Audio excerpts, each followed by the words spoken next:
Hey now, Petey Grizz here. Swiss Army Grizz back at it again on this miserable, windy, chilly spring day. It has been raining all morning. The wind is brutal. Might come into play. It's beating on the windows out here, but I'm going to squeeze this video in anyway because I got a couple cool knives I picked up this week that I'm pretty excited about. First of all, let's look at this guy right here. This is a climber.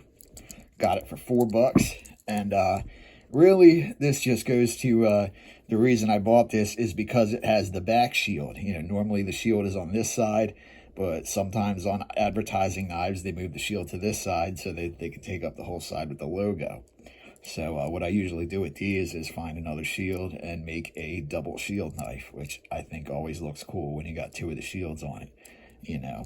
But this is nothing particularly special, just a just a modern climber. So we've got the cap lifter, screwdriver, stripping notch with the 90-degree bend. This does not have the back lock like some of them have, but still locks quite firmly. Then we've got the can opener with the 2D Phillips small flat driver. Bong bong. Then we've got the lovely 91mm scissors that are apparently a little bit out of alignment. Actually, yeah, they just came out when I did that. But, yeah, they work just fine. So, bong bong, no big deal. Then we've got, oh no, boo, pen blades. Boring, but effective. There it is, the pen blade. And then we've got the big, beautiful spear blade. Victorinox, Switzerland, stainless, rostfrei. Crossbow and cross, officier Suisse. Fantastic. Then on the back, we've got the corkscrew. Just a touch of the fluting left. I think they just let the fluting wear off the machines and then just kept making the screwdrivers, because sometimes you'll see that little tiny bit of fluting on some of the coils. But for all intents and purposes, the decorative fluting is gone by this point. Then we've got the famous hook. Obviously, the most popular and most useful tool on any man's Swiss Army knife. I mean, it's barely a Swiss Army knife if it don't got a hook, except for all my vintage ones that don't have hooks, which are far superior because I like them better. And what I like goes in, at least in my world. And then we've got the reamer with the sewing eye. Fantastic little guy here. I don't know what it is, but I just can't help myself. When I see a little orphan like this for like $4 or $5, I just have to grab it. It doesn't matter how many climbers or tourists I have. I keep buying the damn things. But let's get on to the main event. What do we got here? Wow, a Swiss Army knife. Genuine only with this trademark. That's interesting.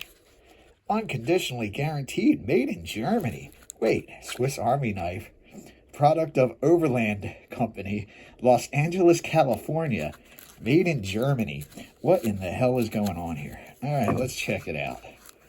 All right. Wow, look at that. We've got the original hang tag. That's pretty cool to have in there. You don't see these very often, so I don't know what the purpose was, but, you know, they like to stuff something in there to look fancy.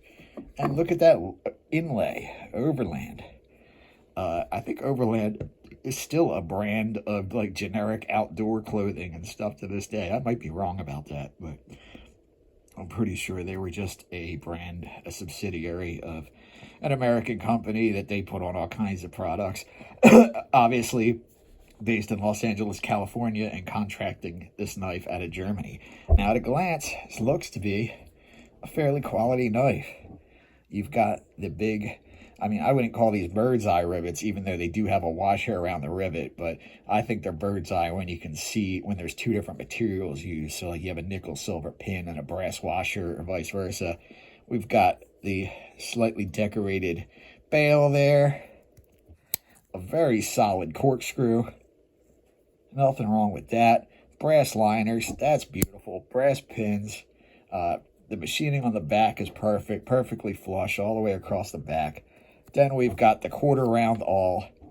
Outstanding. My favorite type of awl. Very sturdy, very beautiful, very attractive. Even got the little divot here to dig into it. Signs that extra attention was paid to quality. But then we get to the top and things start to fall apart. So first of all, we've got a nail buster of a cap lifter. Look at that stubby cap lifter screwdriver. I'm sure it works fine. I don't know. This is a little tight in here. I'd have to try it out on a bottle. It looks like it could be. Sometimes you get these and they just don't work as cap lifters. And it amazes me. It's like you had one job and you don't even do that. And I'm suspicious that this might barely work as a cap lifter if it works at all. Then we get on to, well, I would open the screwdriver, the can opener next, but it won't come out without these scissors being out. So let's get to the scissors first.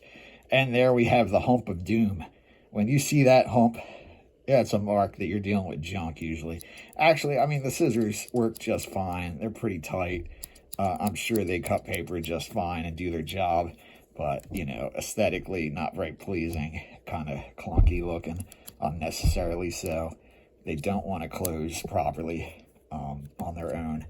But the thing is, you can't get this can opener out. Here's an interesting can opener. It is the old style that normally has that little dog leg, little piece. Sometimes they call them the dog leg, but it has that 90-degree bend that usually slides into a tab in the covers and allows you to pick it up. But instead, they cut that off and went with a nail nick. Very interesting.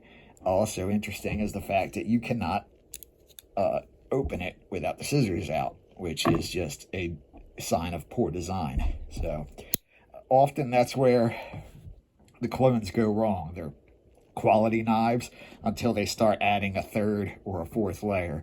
Then everything falls apart by just poor design.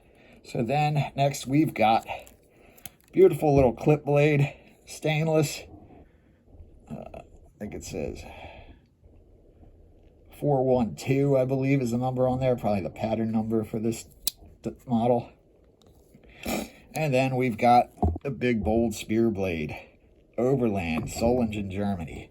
So stainless, okay, 112. So that's what it says, 112. So we've got a, you know, basically a generic Solingen knife, you know, like many of the clones are. And then it was branded for this Overland company in the United States. But something that this brings to mind is that I've often caught flack for calling these German Scout knives clones. But I think there's no argument when it actually says Swiss Army knife right on the original box. I suspect this comes from the 50s or 60s. It could be later, and the box is just really beat up. But just guessing at the two-tone graphics and stuff, it looks like the boxes from the 50s and 60s that you would find on things.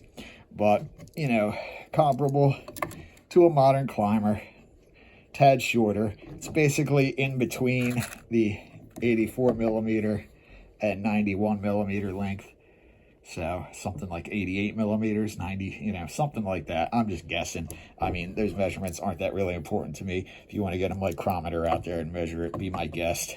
But, you know, this is going to be a cool display, please.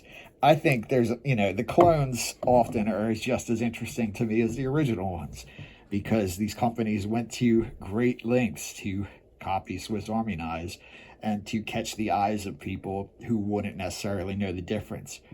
You might be a kid asking for a Swiss Army knife for his 10th birthday, and your mom goes out to the five and dime store and sees Swiss Army knife on the box and goes, "That's what he wants." Boom. And then lo and behold, you're either disappointed because it's not the Victorinox or Wenger you wanted, or you're disappointed because you think Swiss Army knives are a crock of crap because you get a piece of junk like this and you never look into another Swiss Army knife. So there are two ways to look at the clone epidemic of back in the day. But I mean, there is no arguing that this was meant to be a clone of a Swiss Army knife. The part that amuses me the most is genuine only with this trademark. Genuine what? I mean, it's genuinely a knife, but it's clearly a copy of a Swiss Army knife. And in later years, this would a lawsuit would have stopped this. They would have got a cease and desist order real quick, selling Swiss Army knives in the United States, at least. So anyway, that's my little grabs of the week. This little guy too, picked this guy up. I just brought this out to show off the 84, but this is another of those MacGyver era Tinker Smalls. So we've got the square Phillips driver, the reamer with no sewing eye, got the toothpick, got the tweezers, not in that order, and then we've got the lowly pen blade, effective but boring. Got the cap lifter and screwdriver with the sewing notch, stripping notch. Who am I? I'm getting all confused here now. And the can opener with the 2D Phillips, small flathead. And then finally, we've got that big, beautiful blade, the 4-line tang stamp, the crossbow and cross officier Swiss. That's the real one. You know the real one when you see it. Anyway, thanks for watching. I'll see you in the next one. Petey Grooves out.